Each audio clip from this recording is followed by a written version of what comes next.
네, 여러분들 안녕하세요. 평행자입니다. 오늘 오후 5시에 앱토스 코인이 상장이 됐죠. 그래서 5시 이후 한 5분 정도 뒤에 거래가 된 모습을 볼 수가 있고, 이 사실 요즘 뜨거운 감자다라는 말이 많아요.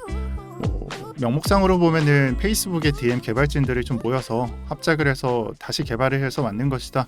레이어 1으로서 많은 이점을 갖고 있다.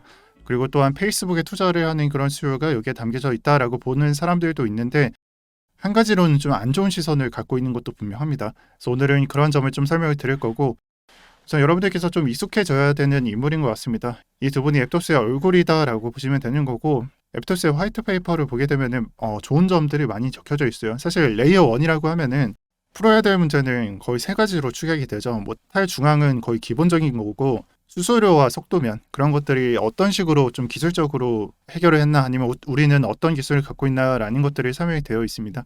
하지만 화이트 페이퍼에서 우리가 체크를 해야 되는 것은 이 앱토스라는 코인이 DM으로부터 왔다라는 것이요. DM이라기보다는 리브라부터 해서 DM, 그리고 또 정부의 규제가 계속 들어오니까 앱토스까지 발전이 되었는데, 이게 왜 지금 화제냐. 좀 과거 얘기부터 조금 시작을 하자면은, DM이라는 코인은 우리가 잘 알고 있는 페이스북 메타에서부터 시작이 되었었고, 이 메타가 암호화폐에 대한 산업을 시작하자고 알리자마자 각종 규제가 남발했죠. 그래서 결국에는 각국의 당국의 반대라고 적혀져 있는데, 그냥 규제로 인해서 사실 출시를 못했어요. 또 여기에 적혀져 있듯이 리브라, 제가 예전에 코인이 리브라 이름이라고 말씀드렸었는데, 약간 스테이블 코인식으로 구상을 하다가 미국에서는 달러로 표시를 해라 라는 식으로 변경이 돼서 이것조차도 좀 약간 실패로 돌아갔었습니다. 그래서 실패 사례들이 적혀져 있고, 비자, 마스터카드, 페이팔들이 중도 하차한 이력이 있었다라고 적혀져 있고요. 이제 리브라부터 DM, 그리고 나오게 된 것이 앱토스입니다. 근데 앱토스를 자세히 보면은 2억 달러를 유치했다라고 나와 있고, 그 투자처가 나오죠. 일단은 FTX가 시리즈를 주도했다라고 보시면 되는 거고, 그 중에서는 안드레이슨 호로이치 A16Z, 우리 잘 알고 있는 A16Z와 또 멀티코인 캐피털, 이로써 끝나는 게 아니라 사실 좀만 더 파고들면은 바이낸스 랩스, 코인베이스 벤처스, FTX, 아까 봤었던 이 세 가지 거래소들이 연계가 되어 있습니다. 이로 인해서 의구심이 드는 게, 사실 거래소가 코인베이스 벤처스, 바이낸스 벤처스, 이런 것들이 그냥 거래소의 약간 지사, 자회사격으로 치부가 되는 거잖아요. 그러면 거래소들이 투자를 해놓고 이 투자금을 회수한다거나 아니면 이익분을 내기 위해서 상장을 한 게 아닌가라는 의구심을 좀 품고 있어요. 그래도 규제가 없기 때문에 벌어질 수 있는 일이기는 한데, 이 때문에 FTX와 바이낸스의 MEXC, 바이빗 다 해서 선물 시장에서도 그냥 재빠르게 상장을 하고, 이러한 것들을 너무 감독 없이 자기네들이 투자를 했다라고 해서 막 상장을 시킨 게 아닌가라는 의구심이 현재 돌고 있고요.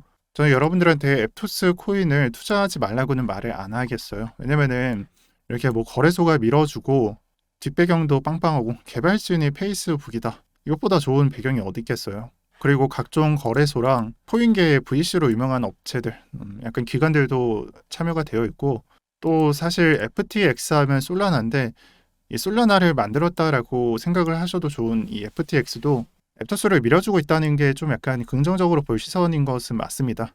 하지만 오늘 제가 좀 의구심을 말씀드렸다시피 조심해야 될 부분도 많이 내포되어 있지 않나라고 생각을 합니다.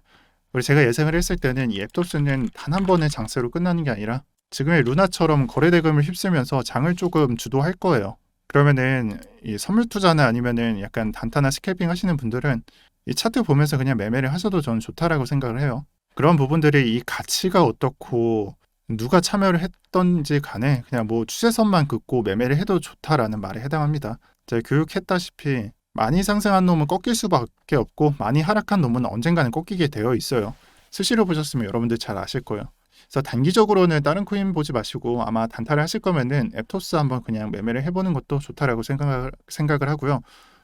그리고 매매를 한다라고 말을 했을 때 매수를 하는 건지 매도를 하는 건지 모르겠다라고 댓글을 달아주신 분이 있는데, 상황에 맞게 이거 매도 들어갈 거면은 관점을 확보하고 RSI 확보하고, 그다음에 이평선 확인을 하고 꺾일 포인트에 매도 들어가겠죠. 하지만 바닥에 있다면은 추세선이 꺾이고, 아니면은 확인하기 어려울 때는 이평선이 그냥 꺾일 때 그때 또 매수에 들어가고, 이런 매매를 말을 하는 겁니다. 정확히 타점을 제시할 거면 제가 매수, 매도, 롱숏을 말씀드릴게요. 네, 그래서 오늘은 앱토스 코인에 제 주관적인 해석은 빼고 객관적인 자료만 넣어서 여러분들한테 전달을 드렸습니다.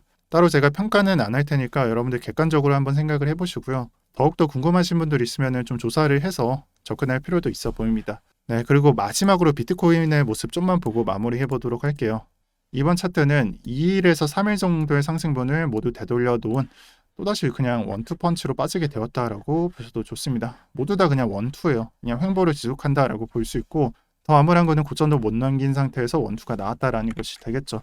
그래서 지금 뭐 1시간 봉이나 4시간 봉의 차트를 보게 되면은 우선 1시간 봉에서는 정배열이 이 포인트에서 꺾여서 하락이 나왔고 그냥 역배열을 완성 중이다. 이 부분이 해설이 되기 전까지는 방향성 아래로 보는 게 맞다라고 해설을 드릴 거고요.